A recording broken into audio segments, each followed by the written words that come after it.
The following is a world-class Bullshitters exclusive. If last week's New Mutants announcement wasn't enough, if X-Men Children of the Atom wasn't enough, if more America Chavez and Spider-Man's Clone Saga wasn't enough, we now have even more terrible comic books.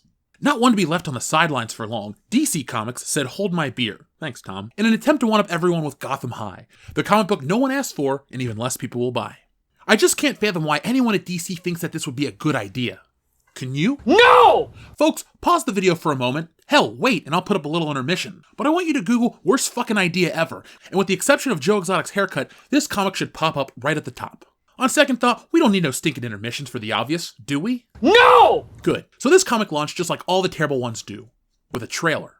As of this writing, DC's Gotham High is rocking a 10-to-1 dislike ratio, which is awesome, if you're Marvel, because the New Warriors are at a whopping 3.8 thousand thumbs up to 178,000 thumbs down.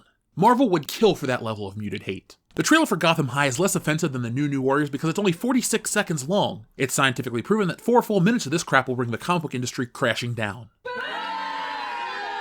What? Too soon? Oh, come on. In the 46 seconds of wasted life, you're greeted with a narration by Selina Kyle, who got a lot spicier than I remember. She goes to Gotham High, whose mascot is the Bat. Get it? Batman? Gotham? Bat? You'll have to excuse my psychotic break. The virus has gotten to me. I'm living like a low-rent Howard Hughes, except I don't piss in jars, my nails are of a reasonable length, and I'm not blubbering on about the way of the future. In reality, I'm just too lazy to shave and reasonably angry about this dumb comic book. Now back to the trailer. Selina Kyle narrates her lustful desires for Bruce Wayne and one Jack Napier. Everyone knows Bruce Wayne is, or will become in this case, the Batman, and Jack Napier is the Joker in the Tim Burton films. So that makes me wonder, does this take place in the Burtonverse? Is this the long-awaited prequel to the beloved Batman 89? No! It's just the author picking the most obvious source for comic book information. The movies. Speaking of the writer, who wrote this piece of shit? Oh. Melissa De La Cruz. She looks nice and normal. No blue hair. No stranger danger whistle. Let's learn a little bit about her. Let's see here. Went to Columbia and studied English, so that's in her favor. No gender studies degrees here. Nice. Married with a family. That's good. And has written a lot of books. Let's check out her work. So if we pop over to her Wikipedia page, we see that she's written Au Pairs, the first book in the series about 3 girls working as au pairs in the Hamptons. And then there's Blue Bloods, a vampire novel series. Then there's The Ashleys, the first book in a series about girls who attend an exclusive preparatory school. The Beauchamp Family, the first book in this series about a family of witches of East End, was released in 2011 and adapted into a Lifetime television series by Lifetime. Then there's The Wolf Pack, the spin-off of Blue Bloods. We also have Heart of Dread, The Ring and the Crown, which is a historical fiction series about 5 young adults embroiled in love, politics, and magic during a London coming-of-age season. What's a coming-of-age season? Then we have Alex and Eliza, a historical fiction young adult series following the romance between American founding father Alexander Hamilton and his wife, Elizabeth Schuyler. And finally, 29, a young adult contemporary series focusing on a South Korean teen and her path to finding love. I'm sensing a trend here. I can't quite put my finger on it, but these books all seem a little samey. So yes, she is accomplished, but YA, which stands for young adult, not to be read as yay novels, books don't really cross over well into the comic book medium. YA books seem to be geared towards girls with titles like The Hunger Games, Divergent, and Twilight. Speaking of Twilight, this series, Gotham High, seems like a Twilight ripoff in the making. Instead of some rando white chick pining over vampires and werewolves, we have some rando Latina pining over Batman and the Joker. Can we just take a second here? I just realized that in both cases, the rando is pining over Batman. Bitches love Batman. Saccharine love triangles aside, the concept here is hardly new. The name Gotham High should sound familiar to Bat fans. No, it's not the name of an unreleased John Denver album, but a failed TV show concept that sits among the worst Batman ideas since Jared Leto played the Joker. Low-hanging fruit? Yeah. Well, let's try that again. The worst Batman idea since... Shit, I got nothing. Gotham High, the animated teen Batman show that almost was. This almost seems like a joke. A Batman cartoon featuring everyone as teenagers? And they all went to the same school? Well, it almost happened. That photo above is Clayface, Two-Face, the Penguin, Killer Croc, the Riddler, Batgirl, Batman, Scarecrow, Catwoman, Joker, Harley Quinn, Poison Ivy, Bane, and Mr. Freeze.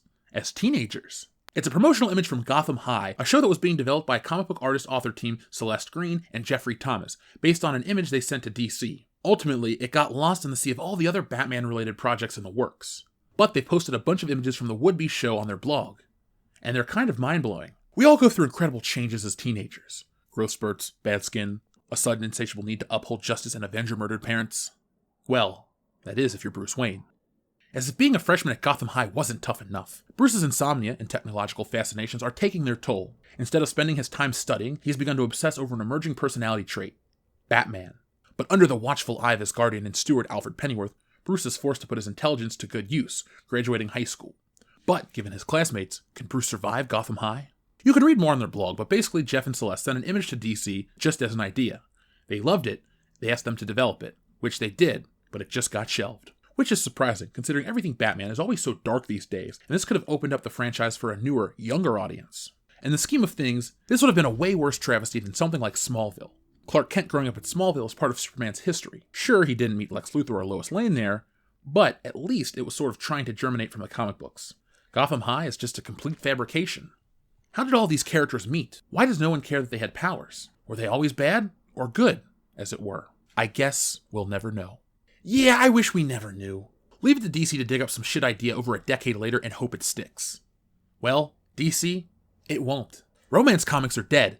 No matter how perverse a Joker love story is, it still falls under the umbrella of a romance comic, and that genre is deader than disco. Hell, it died when disco was still a thing. DC is over 40 years late to the party. At this point, it's not worth going to. Your date is dead, or went home with your rival Kent, realized what a great guy Kent was, married him, had a family, retired, and is now on to grandkids, while your dumbass has been sitting at home with your dick in your hand since Jimmy fucking Carter was president. You ever wonder why romance comics are dead? Yeah, me neither. Marvel tried this shit way back in 2004 with a book called Trouble, which dealt with a 17-year-old Aunt May and teen pregnancy. Seriously, here's a little more info about the book. Trouble was conceived by Marvel's editorial group as the possible origin of Spider-Man. It was also meant to repopularize romance comics, which were very popular in the 1950s, selling millions of copies, but failed. A trade paperback collecting the 5 issues was originally scheduled to be published on 18th of February 2004, but canceled when Epic was shut down after Bill Jemas, who had been a driving force behind the imprint, resigned as president of Marvel Comics. Wow, that book failed? Seriously? Holy shit, what is wrong with society? Loaded question. Simpler question. What is wrong with Marvel? Simpler answer? Lots. If someone was trying to figure out why comics are dying, it's because no industry can survive bad idea after bad idea. Comic companies are embarrassed by their dedicated audience. They want a young, hip crowd to buy their books, but in reality, 35-plus-year-old white dudes are buying the majority of the titles. That's good, I'm leaving it in. We know the comic book industry is pretty much dead, or at the very least, frozen in carbonite, and that's a very somber topic. So I'm going to end this video here. I'll be back later with more as we document the decline and making of a shocking new discovery. How shocking? Let's just say Herman Schultz couldn't handle it. But you'll have to come back next time for that one. So what do you think of this Gotham High thing? I think it's dumb. I'm obviously not the target audience, but then again, who is the target audience for modern DC comic books? Nobody, I guess. Soon to be zero. It's like the attendance figures for WrestleMania 36. Nobody in the audience? Well, there's nobody buying these comic books. Now I get you always want to try to expand your demographic, expand your audience, but at a time when companies are putting out bad book after bad book and they're getting publicity, well, people online are just going to pick up on these titles, on these press releases, and think to themselves, this is what Batman's doing these days? I don't need to go to my local comic book shop. There's just nothing here for me. And well, that's how a lot of us feel, especially when we're pushed off Twitter by these assholes for having dissenting opinions about the books. Oh, you're a racist, you're a sexist, blah, blah, blah, blah, blah. Yeah, you know what? If you don't like Gotham High, guess what? You're all those things times 10. But I digress. So folks, thank you for watching today's video. I really appreciate it. If you're stuck at home, do us a favor, check out some of the other videos we have here on this channel. And if you like what you see, well, join us over on Patreon. $1 a month goes a long way, but $5, which is 17 cents a day, goes even further, and it gets you access to all sorts of things. We have thousands of hours of exclusive digital content over there. We have commentaries, we have videos, we have podcasts, we have things that we've never put on YouTube and never will put on YouTube. Why? Well, some are too spicy for the algorithm, and other things, just something else, something different. We wanted to give the audience more than this YouTube channel could handle. If you're also a fan of this channel and you want to get in contact with us, join our Facebook group. It's a lot of fun. We have a large audience over there. And if you're stuck in the house and you're bored and you need some people to interact with, well, we're the perfect place to be. So folks, I want to thank each and every one of you for watching. Make sure that you guys come back later tonight for Fandom Menace Tonight with Jeff Hicks, where we're going to be talking about the Tiger King, as well as this Thursday night when we have a full in-depth discussion about Tiger King and our friend Joe Exotic. And by our friend, I mean no one's friend. But we'll be back to talk about that later. So everyone, thank you for watching, and as always, go out into the world and be excellent to each other.